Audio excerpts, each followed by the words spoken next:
तुम जो चाहती थी वो तो हो रहा है ना। तुम अपनी एजुकेशन जारी रख सकोगी, इस घर से, मुझसे, हर चीज से फाइनली आजाद हो जाओगी और काराबे नाम के बगैर अपनी जिंदगी गुजार सकोगी। फिर क्यों मूड ऑफ है तुम्हारा? तुम्हें तो खुश होना चाहिए। नहीं तो मैं तो बस थक गई हूँ। वैसे तो बहुत खुश हूँ, जैसा कि तुमने कहा। जो चाहती थी वो हो रहा है, क्यों खुश नहीं होंगी मैं?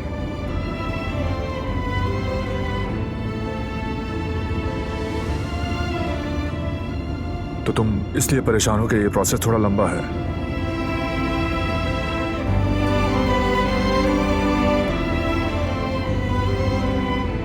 सामने देखकर।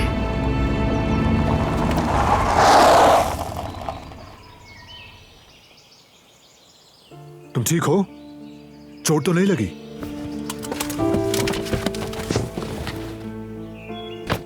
आप ठीक है ना खाला?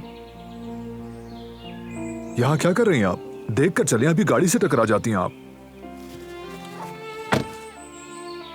कहाँ हूं मैं? खाला आप ठीक है ना? कहां जा रही थी आप? अपने घर, लेकिन लगता है कि मैं रास्ता भूल गई हूँ। बुढ़ापा है ना बेटा। हम आपको आपके घर ले चलेंगे। क्या आप हमें अपने घर का पता बता सकती हैं? जरूर बेटा, अल्लाह आपको खुश रखे, अल्लाह आपकी हर ख्वाहिश पूरी करे। आइए गाड़ी में बैठिए। चलें, आप मेरे साथ आएं।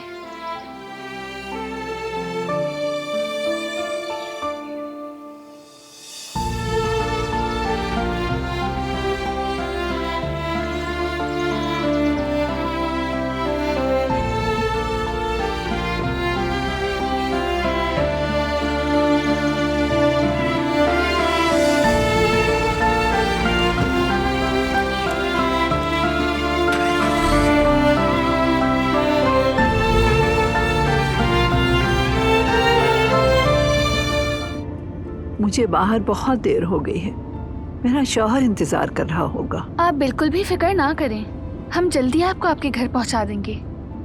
वैसे आपका नाम क्या है? हाजिरा बेटी। मेरा नाम दिलान है, मिलकर खुशी हुई। मैंने बहुत चल लिया, मुझे तो पिछले मोड़ पे वापस जाना था। मैं तो भूल ही गई, दिमाग ही नहीं रहा। मुझे बहुत देर हो गई। आप बस मुझे रास्ता बताएं, मैं जल्दी से आपको आपके घर पहुंचा दूंगा, फिक्र मत करें। आपको भूख तो नहीं लगी? क्या आप कुछ खाना चाहेंगी? अगर आपको प्यास लगी है तो पानी पास ही रखा है, पी सकती हैं। शुक्रिया बेटी। क्या आप लोग शादीशुदा हैं?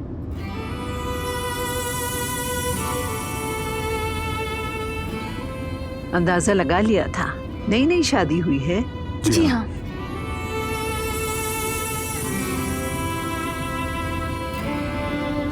माशाअल्लाह, दोनों एक दूसरे के साथ बहुत अच्छे लगते हैं। हम इब्राहिम के साथ 40 साल से शादीशुदा हैं और ये तो आधी सदी की बात है। इंशाअल्लाह आपकी शादी भी हमारी तरह खुशगवार, तवील और खुशियों से भरी होगी इंशाअल्लाह। आपके इब्राहिम अंकल बहुत ही नेक और बेहतरीन इंसान हैं, इसलिए नहीं कह रही कि वो मेरे शौहर हैं। उनकी तरह ईमानदार और रहम दिल इंसान मिलना बहुत मुश्किल था। वो बहुत अच्छे हैं, लेकिन उनमें थोड़ी बहुत जिद भी है।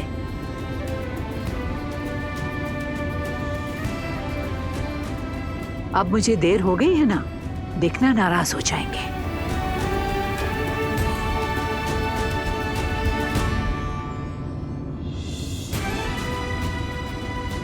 खैर, अब जाकर बताऊंगी, कहूंगी कि रास्ता भूल गई। फिर यही कहेंगे ना कि उम्र हो गई है ना तुम्हारी, बूढ़ी हो गई हो। आप ये काम अब हम पर छोड़ दें खाला। हम इब्राहिम अंकल को सारी सिचुएशन बताएंगे और आराम से समझाएंगे, और वो भी उनको नाराज किए बगैर। फिक्र मत करें। वो आपकी बात नहीं सुनेगा, सिर्फ मेरी आवाज सुनता है बस।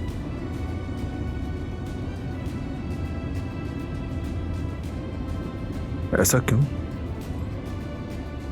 वो सिर्फ अपने प्यारों की बात सुनता है और उन्हीं से बात करता है। मैं आपको बताऊं कि हम कैसे शादीशुदा हुए। हमने अपने खानदानों के दबाव में आकर शादी की।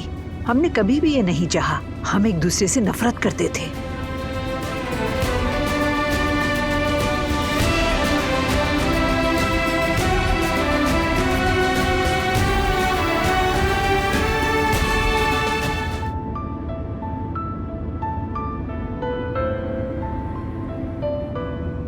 ये तो हमारी कहानी है खाला।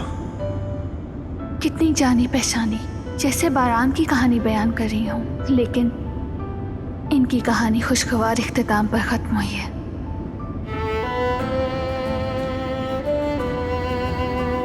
आह मेरे बच्चों, मैं और इब्राहिम अपनी मजबूरियों की वजह से बहुत नाखुश थे, लेकिन आखिरकार मोहब्बत गालिब आ गई। हमने एक दूसरे को दिल की आंख से देखना शुरू कर दिया।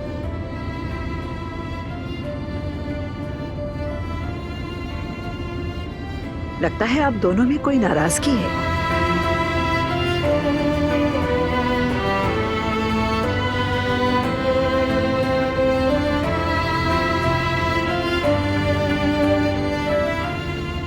अब मैं समझी कि तुम दोनों एक दूसरे से नाराज हो।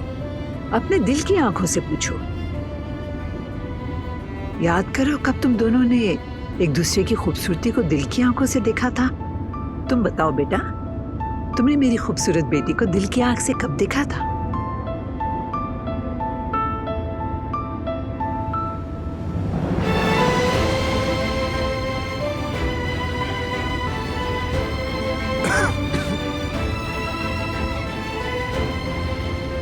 दिलान से पहले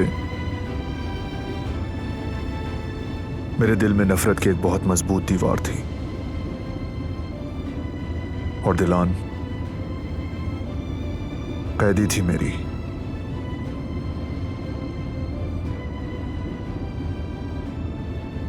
और मैं इसका निगहबान था। दिलान का जाल इतना सख्त और मजबूत था कि बगैर नफरत के दिल में मोहब्बत पैदा करना मुमकिन ही नहीं था खाला। लेकिन दिलान ने सब्र से और मोहब्बत से मुझे टुकड़े टुकड़े कर दिया। इसके हर वार से मैं अपने जाल से निकलता जा रहा था। जैसे जैसे मैं अपने जाल से निकलता गया, नफरत के बगैर मोहब्बत करना सीखता चला गया।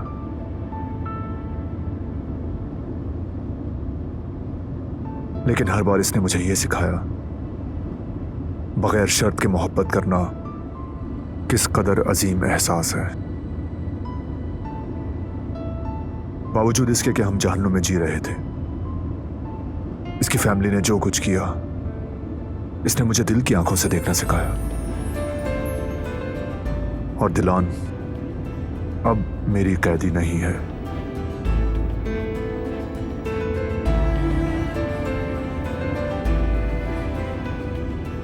कितनी खूबसूरती से तुमने बयान किया बेटा। और तुम बेटी, तुमने क्या समझा?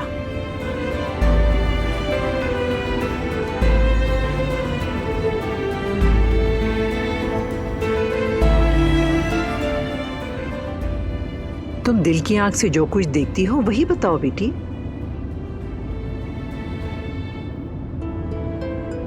मैं इनके खानदान की नापसंदीदा दुल्हन थी।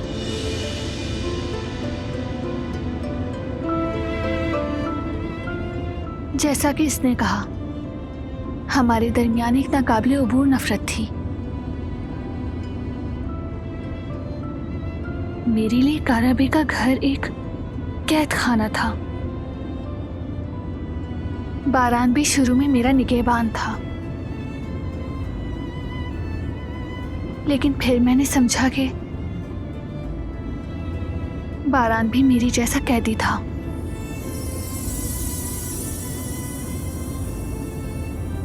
ये भी नफरत का शिकार था, बिल्कुल मेरी तरह। असल में हम दोनों एक ही मुकद्दर झेल रहे थे। वक्त के साथ मैंने इसके अंदर की रहमदिली देखी, जैसे एक वसी समंदर। मैंने सोचा कि मैं तूफान में डूब रही हूं, लेकिन मैंने महसूस किया कि मैं गलत हूं। जैसा मैं सोचती हूं ये वैसा नहीं। इसने मुझे सुकून बख्शा। फिर मैंने इसका भरोसा किया। मैंने देखा ये मुझे कभी नुकसान नहीं पहुंचाएगा।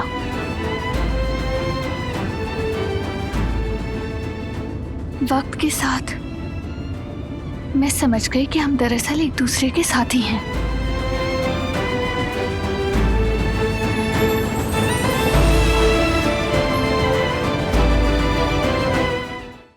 वो कहानियाँ अधूरी जो न हो सके कि पूरी, उन्हें मैं भी क्यों सुनाऊं, उन्हें तुम भी क्यों सुनाओ।